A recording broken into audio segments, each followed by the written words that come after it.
your thoughts supported. Because thoughts radiate. If you have got loving thoughts, those thoughts will radiate love. You see in the lives of the saints, events have been seen, in which even the snakes would not go to harm them. It is a story of Guru Nanak. He was lying under a tree. His whole body was, love personified and love overflowed his body. He was just lying under a tree and he was in meditation. And the tree's sun was just changed and the shadow which was over his head also changed. Now there was sun rays on his face. A cobra came up, just stood in a way so that there should be no rays of the sun fall on his face. The ruler of the place passed by that. He thought Nanak has been dead because the snake is there. He must have bitten him and he must have died by this time. When he went near him, the snake went away and the Guru Nanak was alive. Why? The love radiates from our lives, you see. We had a similar event in our SATSANG meetings at Delhi. There about 2,000 people were sitting, and while I was giving a talk, one little cobra came and stood on a stage like that, just like that in front of you.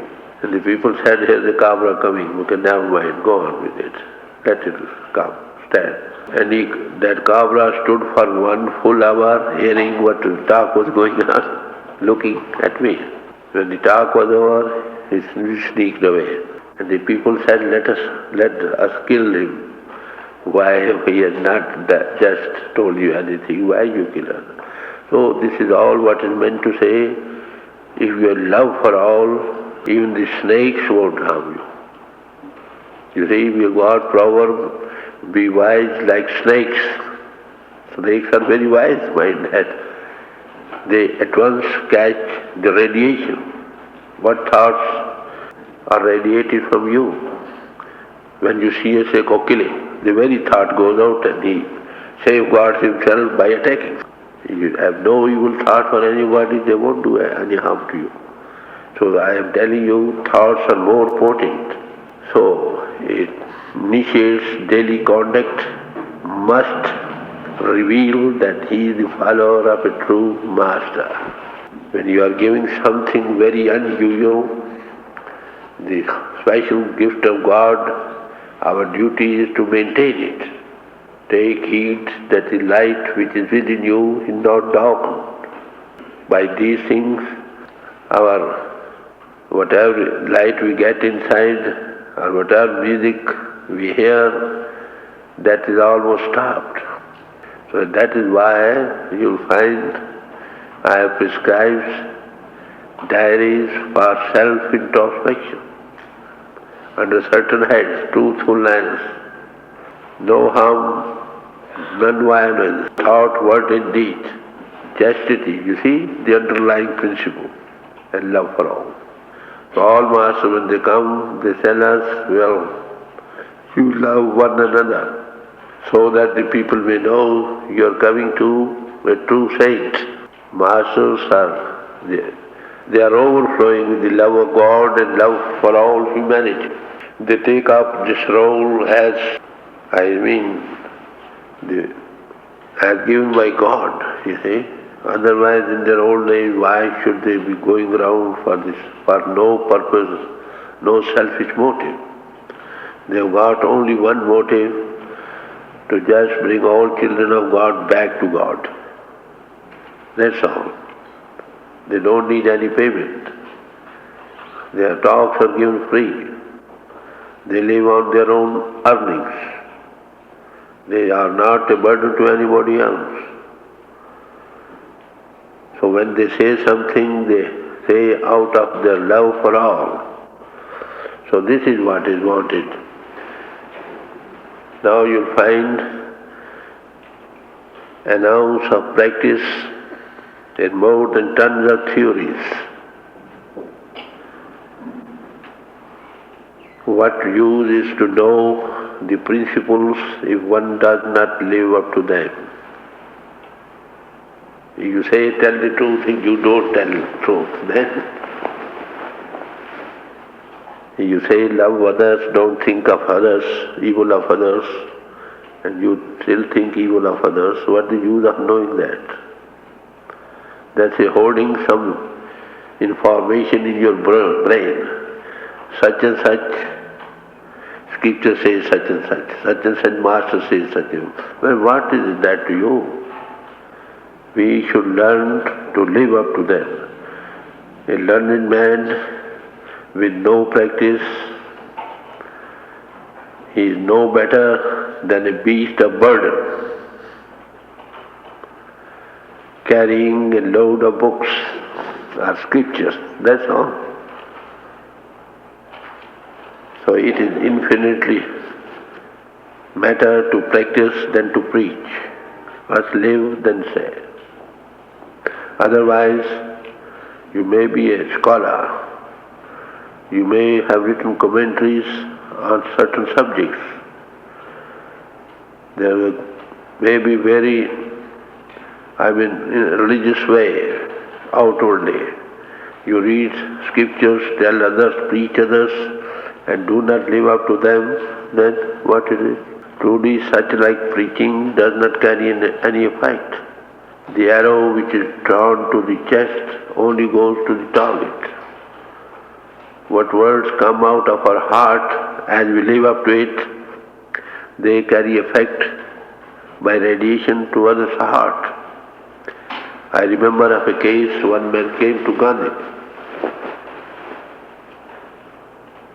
One mother brought his little child. He said, this child eats the sugar too much.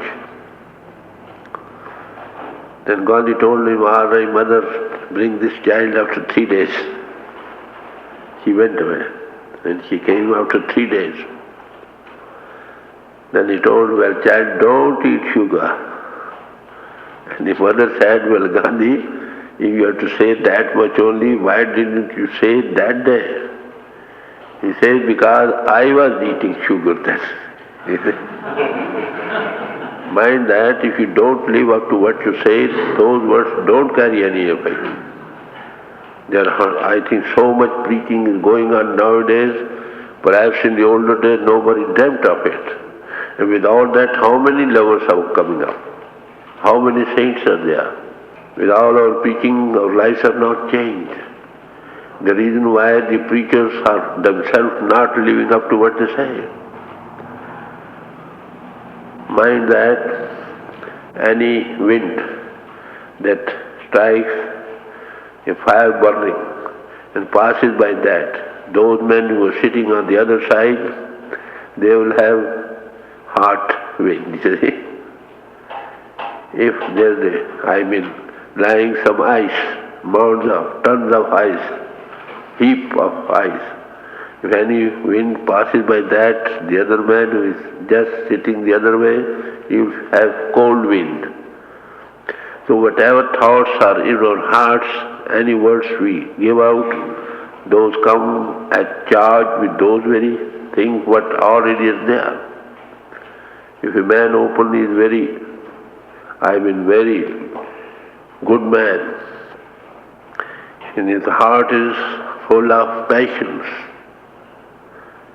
he is now living up to what the scriptures say. Naturally, whatever words he will utter, those may be very sweet words, but carry that very effect, like heat. And if there are heaps of ice there, and you put a black blanket over it, which does not appear to be very good, and even then any wind that strikes that heap of apparently covered by a black blanket, that will give you cold. You follow my point? This is what is required. It is just like a pedal passing, a spoon passing through a dish, sweet dish. Well, that tablespoon or spoon does not have any taste. This is just like the persons who have got so much knowledge at the intellectual level, but they don't live up to them. So, as I told you, an ounce of practice is more than tons of theories. This is the one thing. And above all, I will say, as I told you before, a pure heart is most essential for spiritual progress. You cannot expect a king to enter a filthy cabin. Even a dog does not sit in an unclean place. He just cleans the place with his tail, you see. How can you expect God to appear in a heart full of passions, greed, pride, attachment, or egotism? So you see, what is the saint? He is a man like you, but he has dwelt that way. A little word of his carries more effect than hundreds of lectures given by others. You see, as I told you, so much preaching is going on in almost all holy places of worship of the religions. How many men are changing? Not the least. And I told you before, this is one thing. Our body is the temple of the living God. It should not be polluted, I would say, with the intake, as I explained to you. Anything which goes to defile, anything which is not helping factor on the way, just like meat, fish, fowl, eggs, alcoholic drinks. So you'll have to keep them pure and simple, you see. A loving heart for all, helping hand for all, you see. So for that reason, we should live up to what the scriptures say.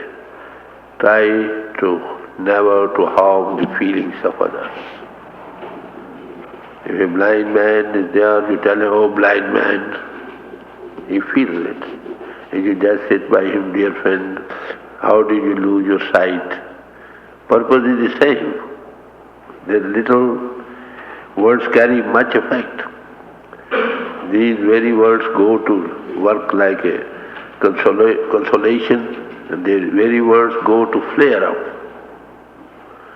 So for that reason, we must live up to what we say. If we live up to that, what would the result? Then along with it,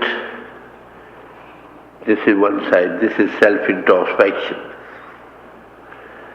Along with it, put in regular time to your practice. The secret of success in the path is practice, more practice, and still more practice. You see, practice makes a man. What is the way to concentration? Well, there is no high road to a concentration. The only high road is concentrate, concentrate, and concentrate. For that very purpose, these diaries for self-introspections have been prescribed. That will make you regular. That will just bring to your notice any shortcomings that you have in your life. What you know when you know there are so many scorpions and snakes sitting under the sheet, my sheet, naturally you want to clean them out. So you have to weed out these things from day to day. So for that reason, what should we do? Keep a diary. That is very helping factor, I tell you. That can make a saint out of robbers. The man who has got the man body, he has the birthright to see God. We can change, especially when we are helped by others, those who are competent to give us help, who take you on their charge, who have goodwill for you, not for you but for your souls. They look to all the world over from the angle of the God in them. They see all as the children of God, as their own children. Guru Nanak, when he left his heart and home to carry this message of God to the world at large, he had 2 children and wife. The mother-in-law came up and told, well, Nanak, what are you doing? Why are you leaving your family? He said, all humanity is my family. They give from that, see that, from that level. If you go, what they say, this is what Christ said. Once it so happened that her mother was just seeking for him in the multitude, could not reach on account of the great multitude. Somebody told Christ, your mother is seeking for you. And he said, who is my mother? Who is my brother? He pointed out to the men sitting around them. They are my mothers, they are my brothers, who hear the voice of God. We already are brothers and sisters in God. Those who have been put on the way, they are not true brothers and sisters in God. You see?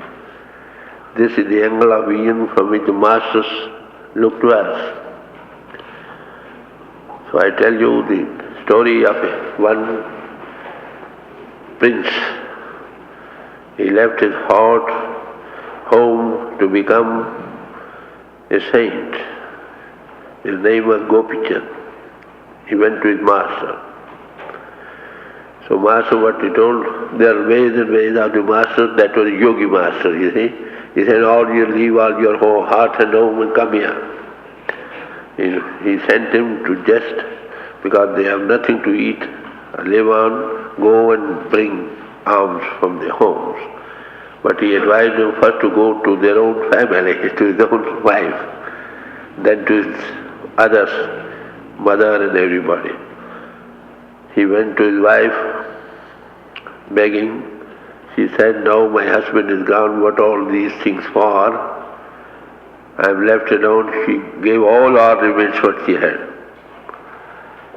Then he came to his mother.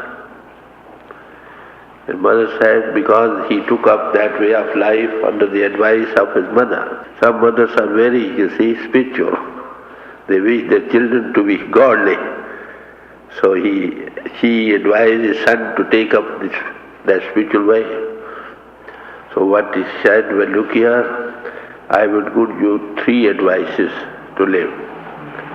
First is, you must always remain in a strong fort. And Gopichan asked his mother, there's no place to live in. Sometimes you'll have to pass our nights on the roadside. How you say that I should live in castles always, in very strong fortresses? Then she explained to him, look here, live always under the custody of your master. That's a very strong fort, mind that. Master is one at whose pole God is manifest and radiates his protection and love even from thousands of miles. If you can catch the voice from thousands of miles through radio, why can't you have the radiation from a man pole at whom God is working? By radiation you can have. That means live where you are, maybe near or far, always think that God power, mind that. God is the true master. In whatever human pole he is manifested, that manifested God is the true master who pervades all creation. When you come under the custody of such a God in man or man in God, well, when he initiates you, he resides with you. Always never forget him. And Christ said, if you love me, keep my commandments. That everybody knows. We should live 100% up to them if we like to derive the full benefit of the man's life and his teachings. But one thing more, he said, let my words abide in you and you abide in me. The first part everybody can understand. My words abide in you, what you have been told, all these things, live up to that. But how can you abide in me? Whomsoever you remember truly at heart, that reacts in the heart of whom you remember, you see, that reacts. By reacting, you just abide in his heart. So what is meant, you see, you live, never transcend what he says. You live up to them 100%. But all the same, you always have your attention directed to that power, God power, which is working some human power, which has given you contact with God, that resides in you at the very time of initiation. If you think of, the more you think of, as you become what, as you think, so you become. And that reacts in the heart whom you remember. That gives you receptivity. That gives you quicker results. You can have that radiation even near or far. Kabir says, if your master is living beyond 7 seas, and you living this side, direct your attention towards him, you will have radiation and effect. That is why Christ said, where more than one man sits in my name, I am there. Mind that Christ did love before Jesus. Jesus was the human power at which that Christ power worked. What is that Christ power? That is the God power. That's the Guru power. Not the Son of Man, but that God power that never dies. He said, I shall never leave thee nor forsake thee till the end of the world. That power always exists and resides the very moment you are just initiated.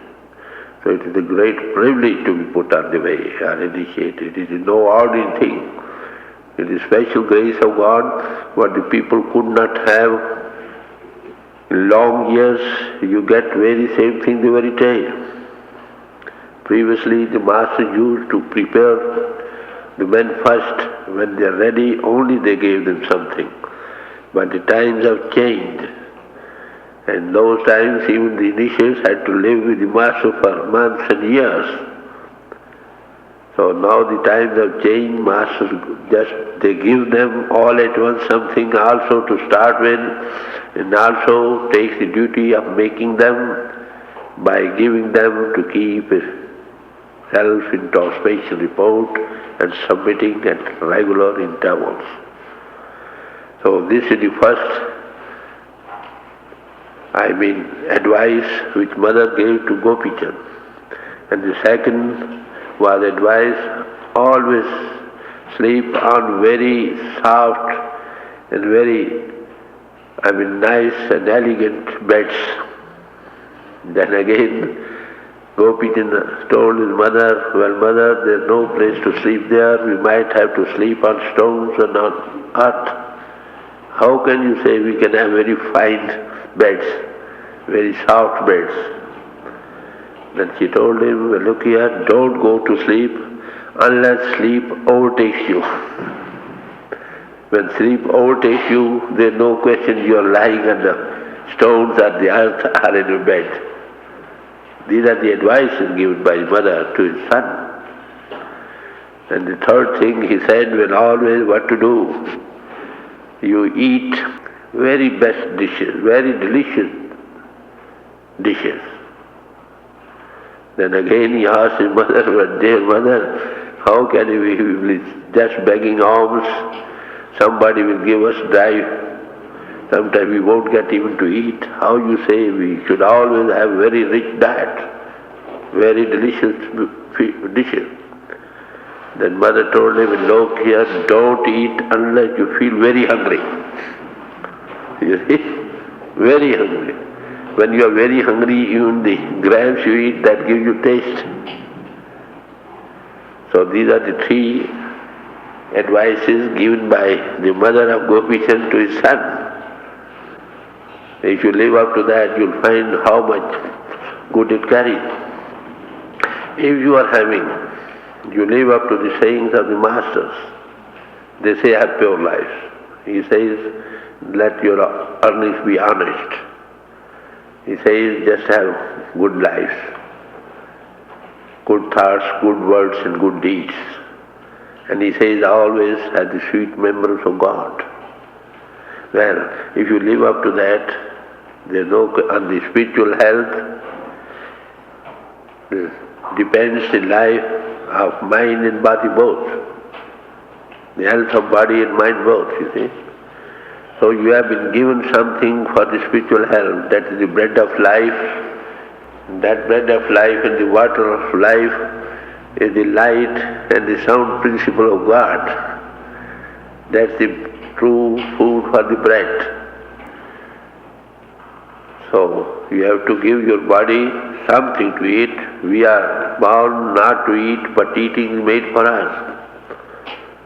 It is said by the way of parables that this eat and drink things what we have, they complain to the God of nourishment that people eat us too much, very relentlessly.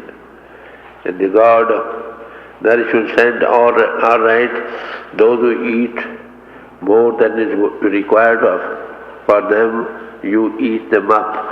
You see? If you eat what is digested, that will give you strength. If you eat too much, that is not digested and that flares up diseases in us. You see? So if you have pure lives, you see, normal lives as required by scriptures, have ordered money, then you'll find your body will also be all right. Nature has a curative power. Our soul has the curative power. Doctors simply help us to clear the way, that's all. When you leave it to nature, the very souls have the curative power that cures all the diseases of itself.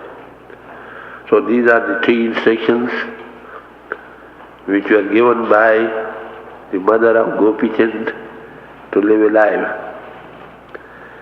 You will find never step out of the commandments of what the masters say. So if you just carry out and live within the four walls of the teachings of the masters,